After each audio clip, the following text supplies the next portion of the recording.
You're listening to the Mind Over Finger podcast, episode number 93.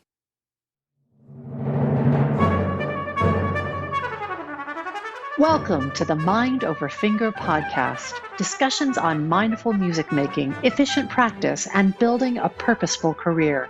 And now, your host, violinist, teacher, and high performance coach, Dr. Renee Paul Gauthier.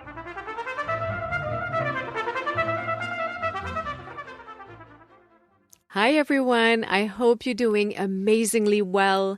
Today's episode is really special for me, and I think that if you've seen the title, you know that already. I speak with Dr. Amy Baltzell about the power of mindfulness. Dr. Baltzell is a speaker, author, Olympian, and a mindfulness and high-performance consultant for athletes, musicians, sport coaches, as well as international marketers and commodity traders. She holds a doctorate in counseling psychology, is a Reiki master teacher, a mindful self-compassion teacher, creator and facilitator of mindful meditation training in sport. She's a certified mental performance consultant, and she was a clinical assistant professor at Boston University for over 20 years. Dr. Baltzell was an Olympic rower and professional sailor, and she's an in-demand speaker, and she gives keynote talks and workshops all over the world. I could not be more excited about this episode. In our conversation, Amy talks about the Olympic journey that led her to devoting her life to helping athletes and performers, how mindfulness and self-compassion are transformative and liberating, and how they can help us deal with fear, anxiety, and self-doubts, how meditation can help us train our mind and our heart so we can be more efficient in our practice. She gives us tips to cope with undesirable results and things we can focus on to improve our performance, and so much more. When you hear the concepts she shares, you know right away that her and I speak the same language. Amy's work embodies so much of what Mind Over Finger is. And if what we talk about resonates with you, stay tuned for a special invitation following our conversation. Also, I'm really excited to announce that the Joyful Practice Challenge 2021 Tips from the Masters starts this coming Monday, March 15th. Hopefully you participated in the 2020 edition and you're ready for more. And if you haven't, it's not too late. Go back and listen to episode 72 and download the handout. And this time around, I've got a lineup of musical stars joining me. You'll hear from James Ennis, Elizabeth Fadley, Simon Fisher, Billy Hunter, Stefan Jakiv, Tessa Lark, Demaria McGill, and Alyssa Tong. Over 2 weeks with my amazing guests, we're going to give you everything you need to boost your motivation and infuse your practice with more mindfulness, joy, and efficiency. So visit mindoverfinger.com and sign up for the Joyful Practice Challenge. And now, without further ado, I bring you a powerful conversation with Dr. Amy Baltzell. Let's go to the show.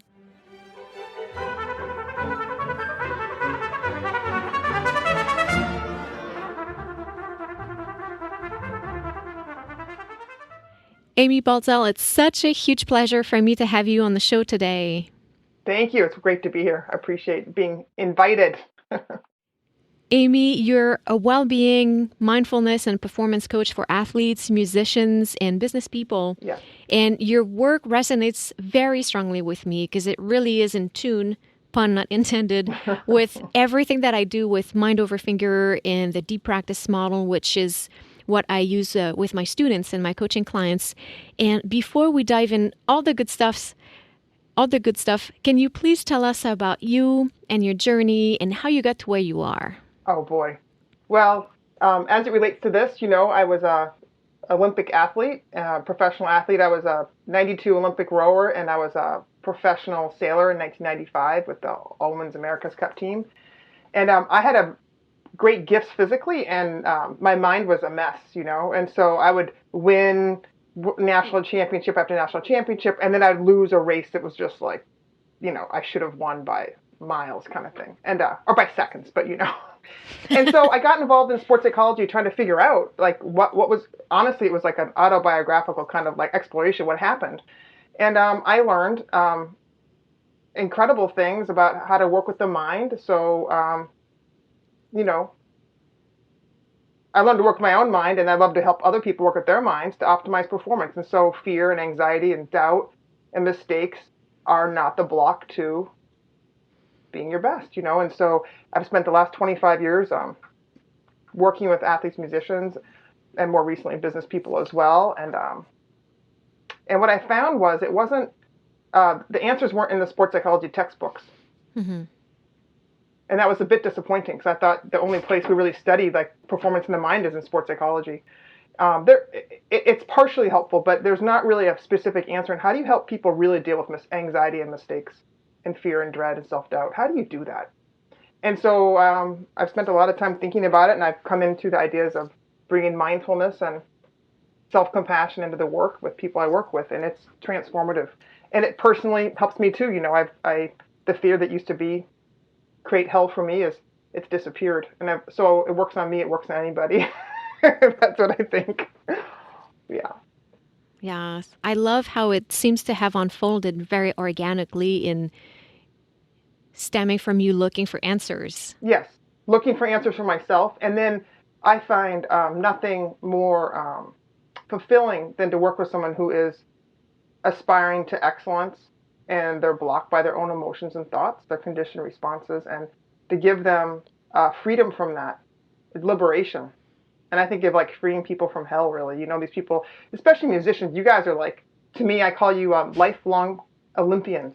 You're not just in it for 10 years, you're in it for 50, 60, you're in it for a lifetime. You become, your instrument becomes part of who you are. And so it's really, to me, that's why I'm so happy to be in this podcast, because musicians often can't afford to work with a performance psychologist, and yet they so could benefit from having these ideas. So I'm really happy to be here. So thank you. No, thank you. Yeah. You've been teaching at Boston University for over 20 years. Well, yeah. And you're the co-creator of Mindful Meditation Training in Sport, yes. or MMTS. Yes, I am, right. And as I'm sure you suspect, I'd love to hear your point of view on the power of mindfulness, how it can help, and what are some simple strategies that musicians can adopt today? Yeah. So I was at BU for 20 years, and I left 2.5 years ago maybe, and now I'm a full-time consultant. And so now I get to do the work directly with people full-time, and I find that a gift to be able to have that chance. Yeah, so mindful meditation training in sport, that was really kind of the culmination of all my years of study working with performers and trying to figure out how do you help people with mistakes and fear and dread. Mm-hmm. And I stumbled into mindfulness. That's kind of a side story. My sister was sick with cancer, and I went and did some classes with her, and I discovered, oh my goodness, this thing of you can accept reality as it is. It's actually helpful, really. That was a new idea to me. Instead of trying to change and shift, it's like, no, actually, it's okay that it's like this.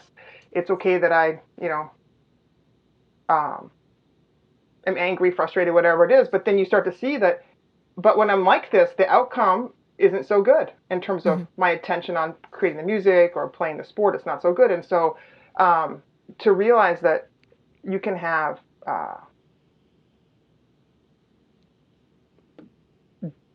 difficult thoughts and feelings, and it can be okay they're there, and you can learn to work with them differently. You don't have to shove them away, push them away. You can learn how to make choices in how you want to be instead of just reactive. And so that's the core of the mindful meditation training and support. But what I added, which was at the time kind of cutting edge, and I think still is, there's not many people doing this yet, and I hope more people do this, is people think like you just need to be present and accepting and then shift your attention. That's all you have to do. Here I am. I made a mistake. Oh, I had this surge of frustration. It's okay. Just focus on the next note or the next phrase for the musician. The challenge, of course, is if you're human and you're honest, if you really are invested in something and you have a mistake in a moment that's a key moment, people can get flooded with regret and overwhelm and fear of the future. It's like it can become a very intense feeling. Mm-hmm. And if you don't give people something, performers, ways to deal with that emotion and energy, you just tell them to focus on the next note, they can't. And so what happens is They're shamed to think they should be able to. They think something wrong with them. They given no skills to deal with that feeling and thought. Nothing, there's no guidance. And they're supposed to be able to just get back into it. And so what's integral to the mindful meditation training in sport, different than most meditation or mindfulness interventions, is that I put a lot of focus on what do you do when that you kind of get washed over with embarrassment, frustration, dread, regret, mistake, what do you do with that? And the key of it is becoming clear on what can you bring to mind, or what can you recall that would be soothing in some way. And this is helpful. I found this. I have research on this. I had about a dozen different teams I did this with. It was Olympic athletes and injured athletes and collegiate athletes and men and women. And men actually, surprise, surprise, not surprise to me. They need self-compassion too. They need to learn how to be kind to themselves in those moments, or they too get pulled down by negative thoughts and feelings. And so the program is 6 hours. It's only 6 hours. It's just an introduction. Actually, I'm right in the middle right now of creating an online program. So this is kind of nice timing. It'll be out in a few months. Where it's an introduction to how do you work with yourself in these moments? How do you tailor these ideas to yourself to make it really stick and help in moments when, predictably, you're going to get distracted by uninvited thoughts and feelings. Mm-hmm. That's the part of practicing that we usually skip. Right we on. Practice the notes, right, but we don't condition ourselves yes. to really have control over our thoughts and our feelings as we're playing. Yeah, and I would say, train the heart and mind. And I would say we don't have control over our thoughts and feelings. We do not have control. But what you can learn to do is, if you learn how to respond differently to it. Like I just worked with a swimmer the other day, and when the practice gets really difficult, she'll just kind of cave and feel overwhelmed, feel like she can't do it. Yeah. Well, if I told her you just can't have those thoughts and feelings, you just need to shift your thoughts and feelings, she'd say, yeah, great, but how do I do that? And what I found is you just can't make someone make those thoughts and feelings go away. But what you can do is go there's that familiar feeling again. There's that fear. There, it's okay, it's here. It's okay, it's here. I accept it. Fierce presence. I accept it with fierce presence, and and I'm going to shift my attention to the one thing I know I can bring my attention to that will get me back into it. I call it the Domino of Goodness. That moment where you can I'll just focus on my hands and connect. In that moment, I'm bringing myself back to for that sport. Right. Back engaged. But to think that you can just shove it away and feel and think differently, I think is unrealistic. Over time, if you don't feed that fear and upset, over time it will start to dissolve. It will start to transmute, but it takes time. And it takes great courage. And that's why the self-compassion comes in, because in those moments when you think, oh, here's that thought and feeling, I'm just going to push it away. No, actually, I'm not going to. I'm going to face it and accept it. And I'm going to allow it to be there. I'm still going to bring my attention back on what I'm doing. Woo! That takes great courage. So you're training yourself to have courage, really. Yes. Yes. I wish the listeners could see me because I'm nodding and I'm smiling because awesome. you're really speaking my language. It's really fascinating how at the core of the deep practice model when I was developing it, for me it was that quote from Viktor Frankl, between stimulus and response, there's a space, and that space is our power to choose our response. And that's at the core of everything I teach, this ability to receive the emotions and the thoughts and choose our response. Exactly what you said. Make choices. Yeah. And as I was refining the model, I was realizing more and more and more that self-compassion is key for all of this. And it's so hard to convince musicians, or anyone for that matter, that self-compassion actually leads to more productivity. And, I mean, do you have some thoughts on how we could help people really see how it can enhance performance? Yeah, I mean, so if you don't have self-compassion, what happens? You pull yourself down and you give up. You go on automatic pilot. There's no one present there people give up and disconnect is what they do. And the self-compassion allows you to stay engaged in the moment. It allows you to stay present to what you're doing. Hmm. And I find it makes us more creative in problem solving as well. Well, being present, that's the only way that we can be creative in problem solving. You have to be present. If you are caught up in your mind and you're all upset, like there's no one there to solve the problem. Yes. Or if you just shut yourself down emotionally, you just try to be like a robot, there's no one there to feel and make the subtle changes. There's no one home. I like to, in my last book, I wrote about this idea of like, like the driverless car, the driverless car, like, what athletes and musicians, they do is they become like that driverless car. They just become automatic, and they're like, they disconnect and they just allow themselves to kind of just do what they do. But, if a challenge arises or subtle thing needs to happen and there's no one there, Hmm. they're not going to make that creative decision that's going to really make it beautiful, Yeah. Yeah, I often compare it to when you're lacking this self-compassion and you go with this attitude of like, oh, come on, get it done. It's like someone who's just spewing really loud negative words in your ears constantly, and you can't sort your thought and solve your problems. So when you actually can tap into this flexibility of self-compassion as opposed to the rigidity of the lack of self-compassion, for lack of a better word, then you're really able to assess what is instead of judging it and find those solutions. Yeah. I'm thinking there's something about, this is the metaphor that comes to my mind that's helpful around the self-compassion. If you're meditating, if you're a monk and this is not my story, but if you're a monk is meditating in a hut and he thinks, I just have to meditate, focus, and a bad thought, I'm not going to think of anything negative. No, just focus. And his hut catches on fire. Mm-hmm. And you don't turn around and take care of it, your hut burns down. I think if you don't give yourself what you need, even if you try to suppress it, the problem will show up again. I can tell you many athletes who will pretend there's no problem, and then they pass out. Pretend there's no problem, and then they can't swim. Pretend there's no problem, they can't throw the baseball. So you can like force away and just determinedly go forward and not give yourself what you need, but the problem is still there. There's still something that needs to be paid attention to. There's still part of yourself that needs to, it's kind of like if you can pause and give yourself what you need, there's not that like energy drain if you're able to have self-compassion. I love this analogy. It's such a great way to illustrate it. I was recently watching a short and excellent video that you made and where you were talking about I hope I don't mess this up, the mindful meditation cycle. Yes.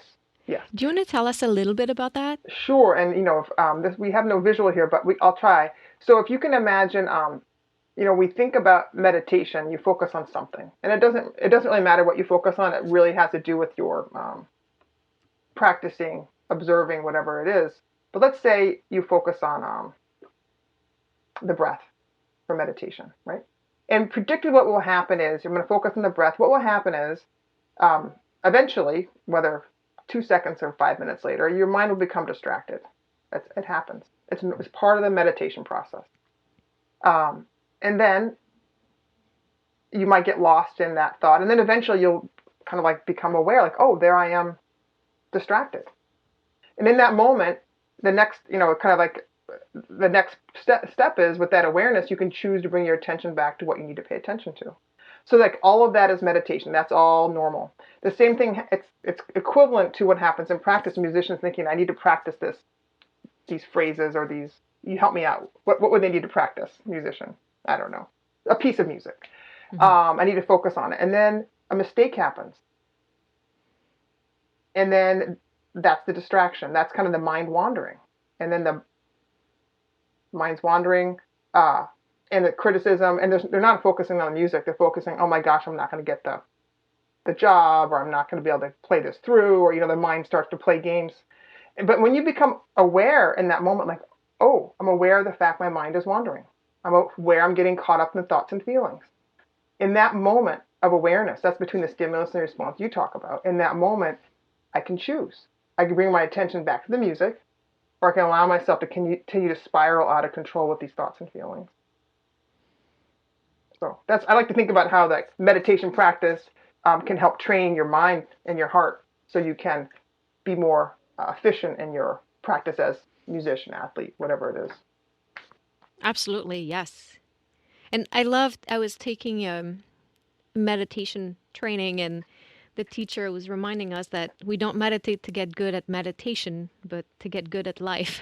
Yes, yes. And in this example, it depends on what you want to use it for. You can certainly use it for, living or enlightenment Right, yeah. or whatever it is. Um, or you can use it, and for the athletes, musicians, you can use it to help you practice more effectively and perform better. Mm, absolutely. Yeah. Yes. You work with athletes and musicians. I'm sure you see a wide array of problems and issues and emotions. What are some ways that I know that it's, a podcast episode is too short to cover all of the strategies and methods.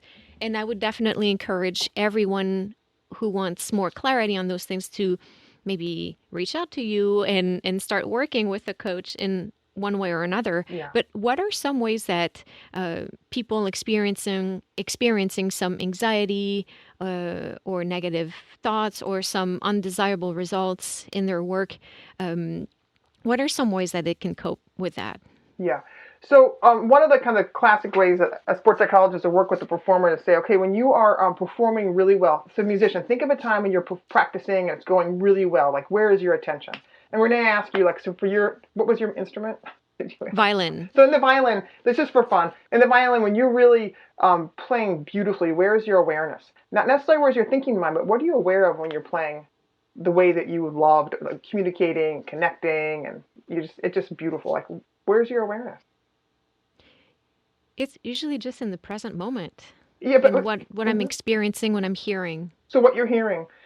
Say one more thing. So what you're hearing, what else? What you're hearing, anything else? It could be on how comfortable I feel. Oh. And when you're comfortable, what's happening? What are you aware of? Ease and relax muscles. Ease and relax muscles. Okay. So what I would say is, you're at a podcast. We can't do the whole thing here, but you think about when it's going well. What are you paying attention to? When you're feeling confident and good, what are you paying attention to? What I'm doing. Yeah. Okay. And then in contrast, and this is the listeners can kind of jot these ideas down. And then you think, when I'm really embarrassed or frustrated or fearful, what am I paying attention to? It'll be a very different list. Yes. And then I'll say, yeah, it's a very different list. And then I'll say, and this is, so you can write the list. When it's going well, what do you pay attention to? When it's going poorly, what do you pay attention to? And then I'd say, guess what? Feeling good or feeling poorly, you still can pay attention to in the moment, the music, there's things that you can particularly pay attention to whether you feel good or not feel good that will help you perform well. But what people think is when I play well, I think this is what happens. When I play poorly, this is what happens. And they don't realize that it doesn't matter what your emotions are. It doesn't matter what your confidence is. It's more pleasant, but it doesn't really matter. What really matters is where you choose to place your attention. And when you realize, like, for my, like an Olympic level rower, it'd be like the connection and swing, sit up. You can always connect, swing, and sit up no matter how you feel. But coaches and teachers don't tell you that. They don't help you figure out what is like the one or two or three things I can focus on no matter what. I can't make myself feel good. I can't make myself feel confident. I probably can't even make myself feel relaxed. But there are things that you do when you're performing well that you can do no matter how you feel. And those are the things that connect to. And those are things to prioritize. Yeah. So I think, and then the other thing I would say that's really can be really helpful is it's okay to have any thoughts and feelings except, number one is accept. Mistake, uncertainty, whatever the mind is doing, accept it. Surrender to it. How about this? It's a very different idea. It's okay. It's like this. And then, in this moment of feeling like this, what do I need? What can I bring to mind? I worked with a golfer the other week, and he brought to mind, it sounds kind of so, I don't know, his dog. When he brought to mind his dog, picture of his dog, he relaxed. I had a musician once that brought to mind the fact that his mom loves him. And I thought he was joking. It was a group of like 50 musicians I was giving a talk to. I'm like, what could you bring to mind to be soothing? My mom loves me. And I was like, ha, ha, ha. He's like, no, actually, that would really work because my mom loves me. I'm like, good, So what if it's like I'm flooded with thoughts and feelings, this is really bad. I can accept it. I surrendered to it. I fiercely and intensely surrendered to it. I bring to mind what? My mom loves me. Okay, and now let me visualize how I want to play the next phrase. I see myself playing the next phrase like this, then do it. So it's like this, it's a process that I've used with tons of different performers. Accept and surrender. It's okay. It's like this. Plan ahead. What do you need to bring to mind to soothe yourself enough? This is self-compassion that I can tolerate this. Visualize what you need to, the next thing you need to do. It's like win the audition or not, who knows? But I do know that I need to step up and hold the violin like this. I need to relax my body like this. I need to breathe like that. Visualize that. Visualize the next step you need to take. And it's very soothing. Instead of the big picture of what I have to do, or the big regret of what went wrong. Right. This is so great. And it's so powerful. And what I love about this, there's many things I love about this. Thanks, Renee. But I love how you make us draw from our own experience. And I find that we are so quick to try to find the solution outside of ourselves, but making this reflection of what is something that I can associate with to feel this way, rather than what does my teacher think I should focus on. Yeah, I think it's so great. And the thing is, you want to focus what your teacher wants to focus on, but first you need to give yourself what you need. And what is that? And giving yourself what you need doesn't mean like the anxiety or the negative thoughts are going to go away. No, they might be with you. So even if those thoughts and feelings are still clinging on, what can I bring to mind that would be soothing enough that I could re-engage with my music? Yeah, absolutely. I know that for me, the one thing I attach with lately is I play from a place of joy and love. There you go, Renee. You're done. You do not need me. That's all we need. Ultimately, it is about joy and love. It's training the heart and mind. I literally had notes here toward the end of this talk.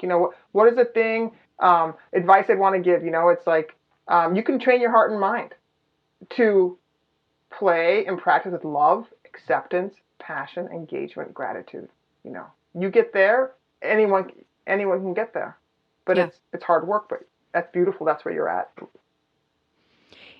This makes me think too, because you mentioned the dog story. I remember one time when I was a young kid and my dog was sick and I was really well prepared. I had to play a performance and I was well prepared the way young kids are, which is everything's by memory and it's been really well, the rote memory is all there. And I remember having one of those flow experiences in the performance where I was thinking about my dog and I was just playing and feeling so comfortable. And so when you're talking about, going back and thinking of a time when you're performing with such ease, and it's that detachment from, that's probably not a good story to share. It's a beautiful story. Because what? Finish your thought. It's that detachment from the judgment of others. Amen. The attachment to the outcome. How well will I play? Right. And it was just a great experience. Yes, of course I was well prepared, but I was also just really in the moment. But see, that's beautiful. That's like that combination of being well prepared and in the moment. That's the magic juice. Like that's it. And then I would say, but then what happens if people's minds are not in the moment, because there's judgment and fear and, all that. What do you do with that? And you can't say to someone, oh, just let go of the judgment and fear and get in the present moment because it's like, it's almost impossible. But you can say, hey, that's why I say surrender to those thoughts and feelings and engage in the present moment. Bring it with you, but get back in the moment. Yes. Yep. And then what will happen is slowly that love and joy will start to grow and the fear and judgment will start to dissolve. Yeah, because those emotions, exactly what you said, we have access to them whenever we want. But if we if we're conditioned to do that. Yeah, right. You can't make them come. But I think by choosing to accept whatever's arising and choosing to engage, then you invite them in. You invite them back. Mm. Yes. Hmm. Oh, thank you for this. This is so helpful and valuable. This is awesome. No, it's a great conversation. It's wonderful to speak with someone who gets what I'm talking about too. I know I've given talks, like I've gone to think tanks and like maybe many years ago, and I would, you know, the current way of thinking didn't align with this at that time. It was like so radical because you're supposed to be confident, you're supposed to believe in yourself, and you're supposed to have positive thoughts. Well, that's nice, and when that happens, that's great. That's almost like an outcome, but you can't get there by forcing yourself to do it that way. You get to that confidence and joy and in the moment and just the next note. You get there by accepting where you're at and working with where you're at. Mm. Yes. Mm. This is great. Yeah. There's another thing I saw on your biography that I'm really curious about. I hope that's okay if I bring it up. That you practice Reiki. Yes, I'm a Reiki master teacher. Yeah. And yes, what's your question? I'd love to hear a little bit more about this Yeah. and how it could be helpful. Yeah. Okay. So Reiki, what is Reiki? It's hands-on healing, and Reiki at the very simplest level is something that can be soothing. And for myself, I got into Reiki because I needed something that would be it's like a physical act of self-compassion. So it's a physical Mm. act of kindness to the body. And so what's beautiful about Reiki is that you can offer Reiki to yourself. And so in a very simple few hours of training, you can learn how to, and at the very least, it helps soothe your body and helps you sleep better. Mm-hmm. And so Reiki for me has become more like personally helpful to my own kind of poise and balance and well-being, but it's also like an approach to living. So here's like a basic Reiki tenet that I bring to probably all the work I do. You know, for today, may I not be lost in fear of the future. Today, may I not be lost in regret of the past. Mm. May I have right livelihood, honor my elders, and be grateful. And you can imagine musicians, if they could really live this, like, may I not be lost in fear of mistakes or winning a seat or not. May I not be lost in regret of notes I may have missed or something I didn't do well. May I have right livelihood. May I honor my elders, like be grateful for who's helped get me here. And may I be grateful. Because, gratitude is a powerful way of getting in the present moment. Gratitude is being able to, you're accepting reality as it is and you're appreciative for something that's arising. Mm-hmm. What a great way to get closer to love and joy more quickly. So even if people listening today could think to themselves, like, what is it about my life as a musician today that I am grateful for just as it is? What if it doesn't even change a bit? But what up to this moment in time, what could I be grateful for? Mm-hmm. The skill I've developed, this love, this ability to communicate in this unique, special way, this ability to channel love and share it through this unification of my body and this instrument and connecting with other musicians, like, beautiful. Yes. I love this so much. And, as we're talking, I can reach my mala beads right here that a dear friend made for me. Oh, nice. And that's my gratitude practice. I just sit and I try to find 108 reasons to be grateful. Wow. And then I feel more creative, more Wow. just happier, more energetic. Yeah. And just beautiful. 108. That's impressive. I used to teach positive psychology, and I remember students, I would say, "Do be grateful," and they would look at me with confused faces, like, "What can I be grateful for?" And I would, things like, if you can't think of anything, just the fact that you're breathing. Yeah. And that I think of us as all as miracles. Like, what's the chance if each of us showed up on this planet? Like, out of how many eggs and sperm, of your parents, like, you won the lottery. Like, we're here. It's like, right. We're all like 1 in a million. Here we are, and how lucky we are. Yes. To have this chance to be on this planet, even with all the challenges that are here, But if we can bring our minds and our hearts to not what we think we should be grateful for, what we could be authentically grateful for. Oh, that's the key word right there. It's authentically. Authentic. Otherwise, it's just words. It's nothing. Yeah, Yeah. I love that. Yeah. And it's like you said, it's the big and small things. I know for me, whenever I let go of my gratitude practice, I find it more difficult to feel grateful. But Yeah. if I'm here and I'm saying, thank you for my coffee this morning, I was it thinking was the so same thing. good. I know. My coffee and the hug from my son, and yeah. There's so many in that, so many little things. All So, of those things. yeah. Absolutely. Amy, I feel like I could talk with you all day, but I love this. Yeah, thank you, Renee. Awesome. how about a round of rapid fire questions Sure. before Okay. I free you up? Okay. What doubts or resistance have you had to face on this journey? I think, for me, it's been the journey of coming to a place of peace and ease and love. And, certainly started on the opposite end of that. And I think wondering, will it ever end? Will the anxiety and self-criticism and push ever end? And it does. Mm. And being on the other side of it, I'm so grateful.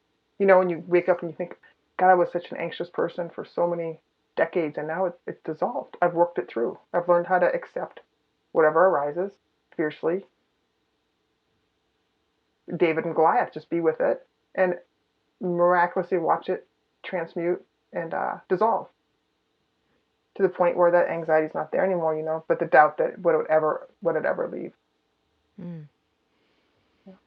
I can think of many people hearing this thinking, feeling so, optimistic hearing you say that there's a way out. There's a way out, but you have to have the willingness to feel it, allow it to be there.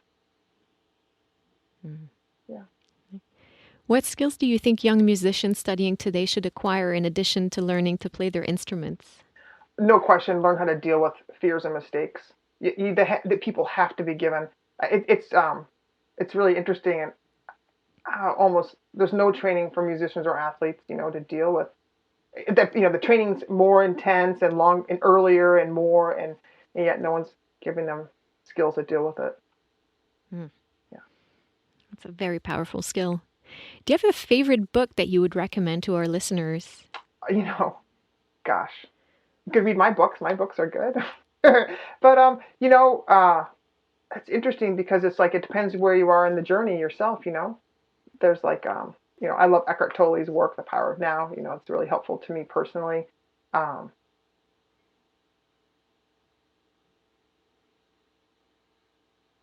The Peaceful Warrior is an excellent book, and that's a book I think almost anyone could enjoy. Yeah, Dan Millman. It's an older one, but it's really good. Yeah. And while we're here, I highly recommend your books as well. Do you want to tell us the titles? I'm going to put links in the show notes. Okay. Well, I've written a number of books, and The Power of Mindfulness is my most recent one, and that's where I explain this ideas of mindfulness and self-compassion to help with performance. I think that's it's a good one. Living in the Sweet Spot is a good book because it brings together, I think, the most important ideas of sports psychology and positive psychology. They help give ideas about how to get in that place of presence and engagement. My other books are a little older, or then the other one was at the what was it? Gosh, Mindfulness and Performance. That was such an academic tome. Only if you're an academic would I recommend that one. But I will have links in the show notes for Okay. all of these. Awesome. Absolutely. Awesome. What's the best advice that was given to you? Or I should say, what is an advice that was given to you that you would like to pass on to the listeners? The idea that it's okay to feel to have any thoughts and feelings arise, uninvited thoughts and feelings, and you can learn to train your heart and mind so you're not stuck there. So it's okay to have these thoughts and feelings, but you're not stuck there. You can learn how to move from fear, anxiety, embarrassment, dread to love, acceptance, passion, engagement, gratitude. You can learn how to train yourself. And I used to think like, how you felt was authentic and it was just real. That's just how it was. And it is authentic, however you feel and think, because it's a summation of how you've been conditioned up to this moment. But the next breath, the next moment, you can learn to change that. You're not stuck feeling and thinking however it's been. You can shift it. So yes, it's been real to this moment, and you're not stuck with it. I love that. And I really hope that the listeners are hearing that you always say the heart and mind, Yes. because we often think that it's a matter of training your mind. But for me, it's so wonderful that you keep saying the heart and mind, because I feel like they really go together. Because it's like this. Like, so if you feel, say, upset about something, it's important to pause and think, like, what are my beliefs or my thoughts, my thinking that leads me to feel like this? Is it like, I'm only worthy if I am perfect? Mm-hmm. Oh, wow. That's what's doing it. Okay. How can I shift how I think about this musical journey so it's not like that? How can I, and maybe if I shift how I think about it, it will shift how my heart responds. This is very powerful. Amy, you mentioned that you have a program coming up. What are some of the fun projects you're working on and that the listeners could check out? Yeah, so the book I wrote in 2018 was based on the mindful meditation training for sport intervention. And I've been thinking for a while that I would make it so people have access to it. And so right now I'm in the process of developing that online program, which should be available the next few months. Yeah. I know I'm going to be checking it out for sure. I'll let you know. In conclusion, how about a quick actionable tip that listeners could implement today in their musical lives? Okay, sure. Before they do their next practice, visualize them. Think back to a recent time you've had a great practice. It could be actually a long time ago. It doesn't matter. A time when you really were playing the way you wanted to play. Bring that to mind. Visualize that.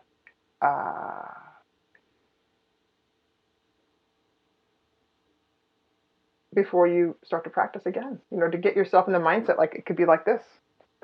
It's like kind of bringing to mind the target of how you want it to be. Yes. I love that. I will try it today. Okay, Renee, awesome. Well, you're lovely. Thank you so much for the invitation, and it's really been really cool to be on the show and have a chance to speak with you. Yes, I feel so inspired by our conversation, and it's so wonderful to sit down and hear your wonderful wisdom on these topics that are so important. I'm so interested in and I'm so passionate about. So thank you for bringing this incredible value to my listeners. Thank you, Renee. Take care. All right.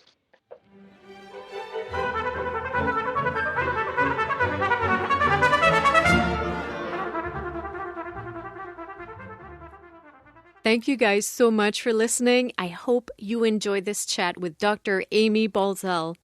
I walked away from this conversation feeling so excited. And as I said in the intro, Amy's work embodies so much of what Mind Over Finger is. And if what we talked about resonates with you, go to mindoverfinger.com and check out the Music Mastery Experience, my life-changing, highly personalized group coaching program. Over the course of 3 months, I take you through a massive transformation in your music making. We cover all of those things you heard about in today's episode, in addition to tangible, effective practicing techniques, and I give you a real process to reach peak performance for those auditions that are coming back, those concerts that are coming back, and to truly enjoy the entire experience of making music. So if you have big dreams, big plans, and you're ready for more in your musical life, book a call today and let's make it happen. In the Music Mastery Experience, you can get exactly what you need to create your ideal music making experience, whether it's winning an audition, performing optimally time after time, leveling up your career, or simply find more meaning and enjoy the process. Find all the information and book your call at mindoverfinger.com/MME. As always, I'll have all the information related to this episode in the show notes, including how to find out more about Amy, her incredible work, her amazing books, and her online program, and how you can get in touch with her and work with her. You can find the show notes via your podcast app or by visiting mindoverfinger.com/podcast. podcast. So that's it for today. Don't forget to check out the Joyful Practice Challenge, also at mindoverfinger.com. Thanks again for tuning in, and à bientôt.